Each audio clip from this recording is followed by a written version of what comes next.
ಜಾನ್ವಿ, ಅದೊಂದು ಗುಂಡಿ ಹಾಕೊಳಕ್ಕೆ ಎಷ್ಟೊತ್ತು ಮಾಡ್ತೀಯ? ನಿಮ್ಮಮ್ಮ ಆಗಿದ್ರೆ ಎಷ್ಟೊಂದು ನಂಗೆ ಒಂದು ಹೊಸ ಶರ್ಟೇ ಹೊಲ್ಕೊಡ್ತಾ ಇದ್ದೆ. ಹೌದೌದು, ನಿಂಗೆ ಯಾವ್ದಾದ್ರೂ ಒಂದು ನೆಪ ಬೇಕಲ್ವಾ ನಿನ್ನ ಹೀರೋಯಿನ್ನ ಹೊಗಳಕ್ಕೆ? ಇಲ್ಲಾಂದ್ರೆ ಎಲ್ಲಿ ಸಮಾಧಾನ ಇರುತ್ತೆ ಹೇಳು? ಏನ್ರಿ, ನಮ್ಮ ಭಾವನಂಗೆ ಒಂದೇ ಒಂದ್ಸಲ ಉಪ್ಪಿನಕಾಯಿ ಮಾಡೋದು ಹೇಗೆ ಅಂತ ಹೇಳ್ಕೊಟ್ಟೆ. ಎಷ್ಟು ರುಚಿಯಾಗಿ ಮಾಡಿದಳು ಗೊತ್ತಾ? ನೀವೊಂದ್ಸಲ ರುಚಿ ನೋಡಿ.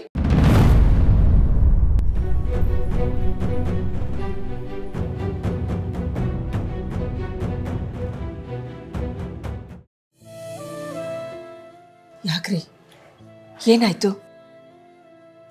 ಜಾನು ಫೋಟೋನ ನೋಡಿಕೊಂಡು ಯಾಕೆ ಇಷ್ಟೊಂದು ನೊಂದ್ಕೋತಾ ಇದ್ದೀರಾ? ಲಕ್ಷ್ಮಿ, ನನ್ನ ಜೀವನದಲ್ಲಿ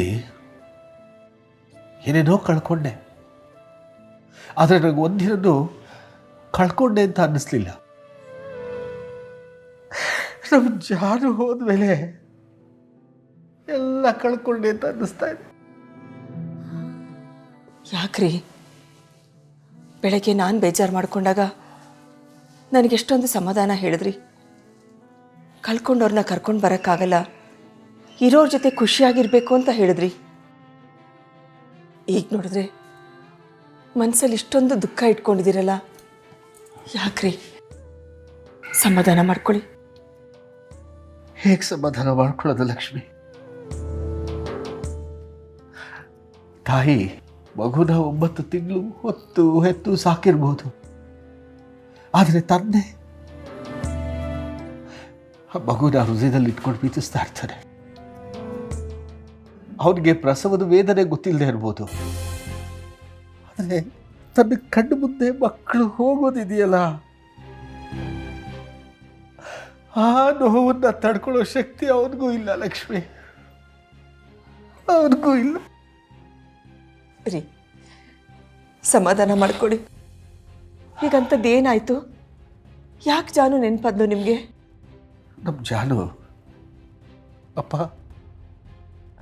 ನನ್ನ ಕೆಲಸಕ್ಕೆ ಸೇರಿ ದುಡ್ದು ನಿಮಗೆ ಷಷ್ಠಿ ಪೂರ್ತಿ ಮಾಡ್ತೀನಿ ಅಂತ ಹೇಳ್ತಾ ಇದ್ಲು.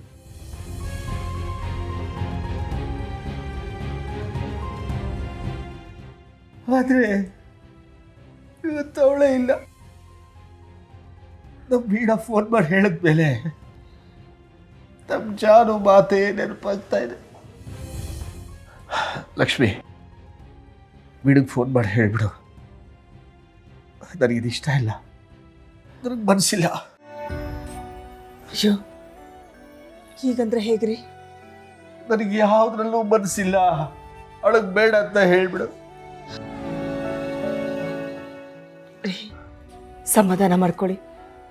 ನೋಡಿ, ನಮ್ಮ ವೀಣಾ ಜಾನು ಇದ್ದಾಗೆ ಅಲ್ವಾ ಪಾಪ. ಅವಳಷ್ಟೊಂದು ಆಸೆ ಪಟ್ಟು ಷಷ್ಠಿ ಪೂರ್ತಿ ಮಾಡ್ತಿದ್ದಾಳೆ ಅಂದಮೇಲೆ ನಾವು ಬೇಡ ಅಂದರೆ ಅವಳ ಮನಸ್ಸಿಗೆ ಬೇಜಾರಾಗಲ್ವಾ? ಬೇಡ ಲಕ್ಷ್ಮಿ, ನಮ್ಮ ಜಾನು ಇಲ್ಲದಿರೋ ಸಂಭ್ರಮ ನಂಗೆ ಬೇಡ.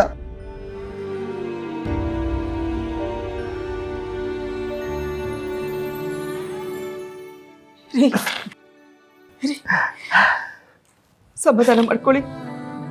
ಹಾಗನ್ಬೇಡ್ರಿ. ನಾವಿಷ್ಟು ವರ್ಷ ನಮ್ಮ ಮಕ್ಕಳ ಸಂತೋಷಕ್ಕೋಸ್ಕರನೇ ಬದುಕಿದ್ದಲ್ವಾ? ಈಗ ಇದನ್ನು ಅವ್ರಿಗೋಸ್ಕರ ಮಾಡೋಣ. ನೀವು ಹೀಗೆ ಹೇಳಿದ್ರೆ ಎಲ್ರಿಗೂ ಬೇಜಾರಾಗತ್ತೆ ರೀ. ನೋಡಿ, ಎಲ್ಲ ದೇವರಿಚ್ಛೆ. ಅವನು ಹೇಗೆ ನಡೆಸ್ತಾನೋ ಹಾಗೆ ನಾವು ನಡ್ಕೊಂಡು ಹೋಗಬೇಕು. ಈ ಮಾತು ನಂದಲ್ಲ ರೀ, ನಿಮ್ಮದೇ. ಸಮಾಧಾನ ಮಾಡ್ಕೊಳ್ರಿ, ಸಮಾಧಾನ ಮಾಡ್ಕೊಳ್ಳಿ. ಬೇಡ ಅನ್ಬೇಡಿ.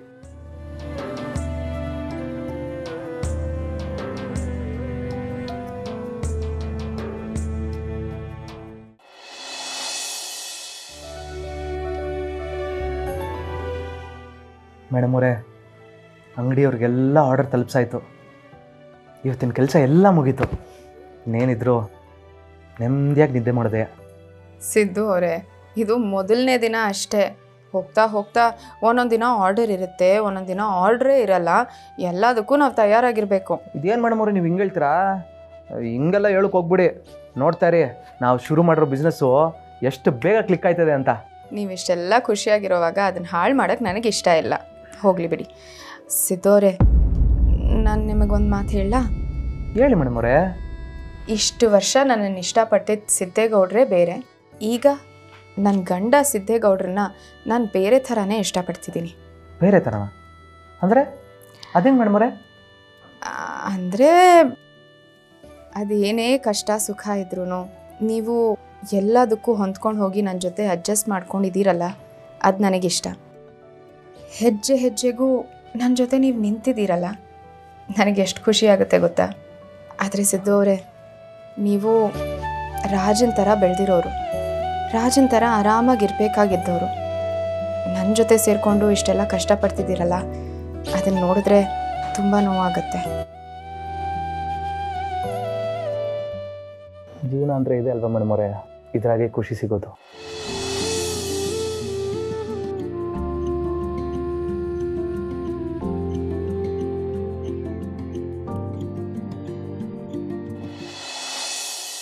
ಹಾಂ, ಅಡ್ರೆಸ್ಸನ್ನೆಲ್ಲ ನಾನು ನಿಮಗೆ ಮೆಸೇಜ್ ಮಾಡ್ತೀನಿ, ತಪ್ಪದೆ ಬರಬೇಕು. ಆಯಿತು. ಆಯ್ತಾ? ಎಲ್ಲರನ್ನು ಫೋನ್ ಮಾಡಿ ಕರೆದಾಯ್ತಾ? ಮತ್ತೆ ಯಾರನ್ನು ಬಿಟ್ಟಿದ್ಯಾ ನೋಡು, ಇಲ್ಲ ಅಂದರೆ ಅವ್ರ ಮನೆಗೆ ಹೋಗಿ ಕರೆದು ಬಂದ್ಬಿಡು. ನೀವು ಮದುವೆ ಮಾಡ್ಕೊಳ್ಳೋವಾಗ ನಿಮಗೆ ಬೇಕಾದವ್ರನ್ನೆಲ್ಲ ಕರೆದು ಅವ್ರಿಗೆ ಹೊಟ್ಟೆ ತುಂಬ ಊಟ ಹಾಕಿ ಕಳಿಸಿದ್ದೀರ ತಾನೆ? ಈಗ ಅತ್ತೆ ಮಾವನ ಮದುವೆಗೆ ನಾನು ಅವ್ರಿಗೆ ಬೇಕಾಗಿರೋನು ಕರೆದ್ಬಿಟ್ರೆ ಹೊಟ್ಟೆ ಉರಿನಾ ನಿಮಗೆ? ಇಷ್ಟಕ್ಕೂ ನೀವು ಮದುವೆ ಮಾಡ್ಕೊಳ್ಳೋ ಸಮಯದಲ್ಲಿ ನಿಮ್ಗೇನು ಹೇಳ್ಕೊಳ್ಳೋಂಥ ಉದ್ಯೋಗನೂ ಇರಲಿಲ್ಲ, ಏನು ಜೋರಾಗಿ ಕಾಸು ಸಂಪಾದನೆ ಮಾಡ್ತಿರ್ಲಿಲ್ಲ ನೀವು. ಪಾಪ ಮಾವ ಎಲ್ಲ ಖರ್ಚನ್ನು ತಾವೇ ಹಾಕ್ಕೊಂಡು ನಿಮ್ಮ ಮದುವೆನ ಮಾಡಿಸಿದ್ರು. ಈಗ ಏನೋ ಸಂದರ್ಭದಲ್ಲಿ 4 ಜನರನ್ನ ನಾನು ಕರೆದ್ಬಿಟ್ರೆ ಜೇಬ್ ಖಾಲಿ ಆಗ್ಬಿಡುತ್ತೆ ಅಂತ ನೀವು ಯೋಚನೆ ಅಲ್ಲ? ಮತ್ತೆ ನಾನೇನು ಆ ಮನೆಗೆ ದುಡ್ಡು ತಂದು ಹಾಕಿಲ್ವಾ? ತಂದು ಹಾಕಿದ್ರಿ, ಜೊತೆಗೆ ತಿಂದು ಹಾಕಿದ್ರಿ ನೀವೇ. ಪದೇ ಪದೇ ಹೇಳಿದ್ದನ್ನೇ ಹೇಳೋ ಥರ ಮಾಡಬೇಡಿ. ನನಗೆ ಕೆಟ್ಟ ಸಿಟ್ಟು ಬರುತ್ತೆ, ಈಗಲೇ ಹೇಳಿದ್ದೀನಿ. ನೀವು ಬನ್ನಿ ಬಿಡಿ, ನಾಳೆ ನಾನು ಇದನ್ನೆಲ್ಲ ಮಾಡೋಳೆ. ಏಯ್, ಅದು ಯಾಕೆ ಅಷ್ಟೊಂದು ಕೋಪ ಮಾಡ್ಕೋತ್ಯಾ? ಎಲ್ಲ ಅರೇಂಜ್ ಮಾಡಿದ್ದೀನಿ. ಮಾಡಿದ್ದೀರಾ ತಾನೆ? ಹಾಗಂತ ಬಂದವ್ರ ಮುಂದೆಲ್ಲ ನಾಳೆ ಅದನ್ನೇ ಕೊಚ್ಕೋಬೇಡಿ. ಯಾವುದನ್ನು ಮನಸ್ಸಿಂದ ಅಳಿಬೇಕು, ಯಾವುದನ್ನು ದುಡ್ಡಿಂದ ಅಳಿಬೇಕು ಅಂತ ಇನ್ನಾದರೂ ತಿಳ್ಕೊಳ್ಳಿ. ಇಷ್ಟು ವರ್ಷದಿಂದ ಹೇಳಿದ್ದನ್ನೇ ಹೇಳಿ ಹೇಳಿ ನನಗಂತೂ ಬಾಯಿ ಬಿದ್ದು ಹೋಗಿದೆ. ಇನ್ನಾದರೂ ಸ್ವಲ್ಪ ಬುದ್ಧಿ ಕಲ್ತ್ಕೊಳ್ಳಿ. ಅದೆಷ್ಟೇ ಮಾತಲ್ಲೇ ಶೂಟ್ ಮಾಡ್ತೀಯಾ? ಸ್ವಲ್ಪ ಸಮಾಧಾನದಿಂದ ಮಾತಾಡೆ. ಆಯಿತು ಬಿಡಿ. ಅಂದಂಗೆ ನಾಳೆ ನೀವು ಹಾಕ್ಕೊಳ್ಳೋ ಬಟ್ಟೆನೆಲ್ಲ ಇಸ್ತ್ರಿ ಮಾಡಿ ಇಟ್ಟಿದ್ದೀನಿ, ಅದನ್ನೇ ಹಾಕ್ಕೊಳ್ಳಿ. ಲೇ, ನಿನ್ನ ಬಟ್ಟೆನ ಅಲ್ಲೇ ನಿನ್ನ ಟೇಬಲ್ ಹತ್ರ ಇಟ್ಟಿದ್ದೀನಿ, ಹಾಕೋ. ಅಮ್ಮ, ಹಳೆ ಬಟ್ಟೆನೇ ಹಾಕ್ಬೇಕಾ? ಅಪ್ಪ, ಹೊಸ ಬಟ್ಟೆ ಕೊಡ್ಸಪ್ಪ. ಏಯ್, ಸಾಕು ಸುಮ್ಮನಿರ. ಇಷ್ಟೋ ತನಕ ನಿಮ್ಮ ಅಮ್ಮ ರುಬ್ಬಿದ್ದು ಸಾಕಾಗಿಲ್ಲ ಅಂತ ನೀನು ರುಬ್ಬಕ್ಕೆ ಶುರು ಮಾಡಿದ್ಯಾ? ಇಬ್ಬರು ಸೇರಿ ಚೆನ್ನಾಗಿ ಬೋಳಿಸ್ಬಿಡ್ತೀರ ನಂದು. ಸ್ವಲ್ಪ ಶೋಕಿ ಕಡಿಮೆ ಮಾಡ್ಕೊಳ. ಆ ಡಬ್ಬ ನಿಮ್ಮ ಚಿಕ್ಕಪ್ಪನ ಥರ ಆಡ್ಬೇಡ. ಲಕ್ಷ್ಮೀ